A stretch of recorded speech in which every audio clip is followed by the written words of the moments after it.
Hi everyone, I'm back with another active tip. This is active tip number 9, where I would like to discuss embedding a song. Here's an example so that you just have to click and then a particular song that's on your computer will start playing. So right there it is. Okay, so let's take a look at how we can do this. First, we need to talk about how we can actually get music onto our machine. Now, if you still use CDs, does anyone actually still use CDs anymore? But if you do have some CDs, you can simply place a CD into your DVD drive, and you're going to have a couple different options to actually rip the music to your machine. That means copy it to the hard drive. Either use iTunes or Windows Media Player. That's basically the two choices that I would recommend. I know there's others, but these two choices pretty easy to be able to take the content on the CD and place it onto your machine. If you choose to use Windows Media Player, it's pretty easy setup. The most important thing is as far as the format that you want to actually copy to your machine. I would recommend MP3s or WAV files when you rip your music. Underneath the rip tab, you're going to be able to do a little pull down menu where you can change the format, or you can click more options and you're going to be able to change the format. Also make sure you know where your music is going to be placed.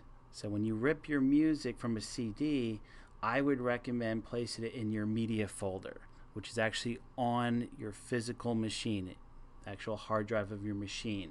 So, but you can change the location within the media. You can create a new folder called music, and that would be a great place to be able to place all your music. If you're using Windows Media Player, if you're connected to the internet, for most CDs, it's going to be able to recognize all the song titles, and then you just have to hit down here, start ripping, and that'll automatically go through the process of taking the content on your CD and transferring it to your computer. Another option to use to be able to take music on a CD and place it on your computer is iTunes. Now, if you have an iPod, I'm sure you already use iTunes. The only problem with teachers' machines, it's hard to keep iTunes current. So most likely for a home computer, you can use and always have the latest version of iTunes to be able to manage your music. But on your teacher machines, it's a little bit harder to keep current. But iTunes is very easy to use. It's easy to insert a CD. iTunes will recognize the song titles. It's easy to create a playlist.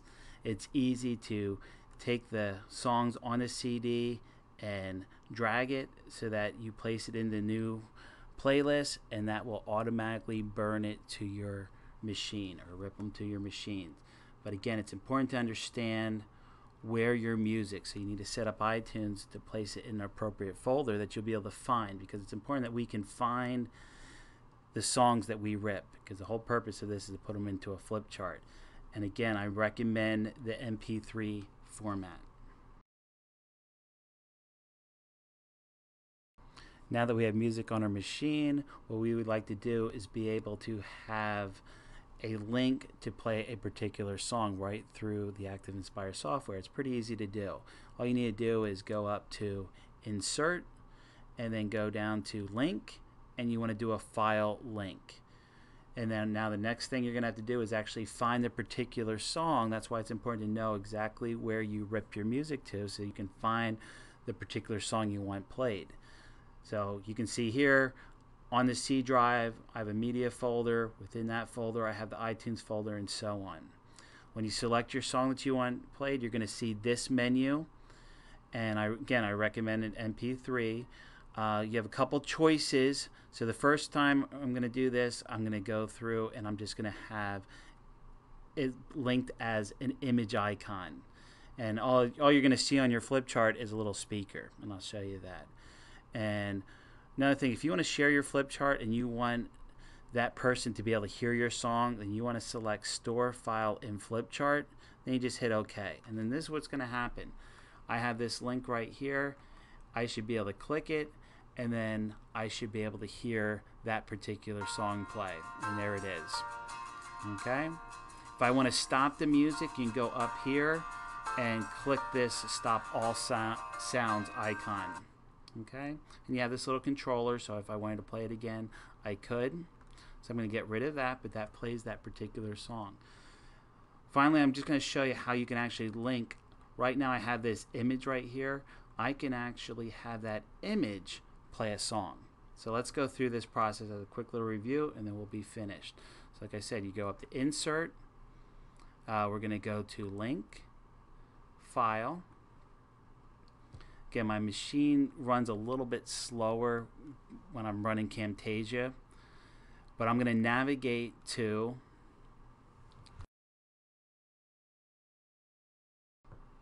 there it is.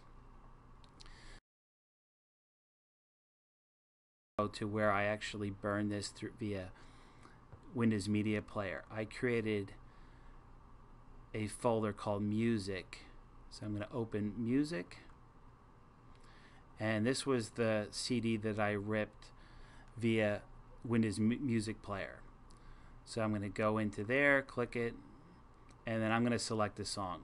Again, I'm not really into classical music, so I'm just going to pick song number 3. And when I select song number 3, I'm going to get this menu, and what I want to do is, since I already have my image on my flip chart, I want to link the song to an image that I already have on. So I'm going to do existing object. I'm going to click this icon, and then I'm going to be able to select the image. I want it to link to this picture of a CD. I'm just going to hit OK. I can store this so that if I would share this flip chart with everybody, everyone could actually then play this song as well. So I select that icon, that little button, and I'm going to hit OK. Okay. And now notice when I hover over this, I'm going to see a little play sign. So if when I click it, that particular song will start playing. And again, it should instantly start playing, but with my machine being a little bit slowed down by running Camtasia, it's not quite instant. But the nice thing is I can control it. If I want this sounds gone, that is pretty music, by the way. So let me stop the music. I'm going to close my little player, and that should take care of how to embed a particular song file within a flip chart. So thank you for watching this. Please contact me if you need help with this, or suggest items that you, if you're not familiar with certain aspect of ActivInspire, please contact me. I can help you if you want help designing lessons. That's part of my job. So thank you for watching.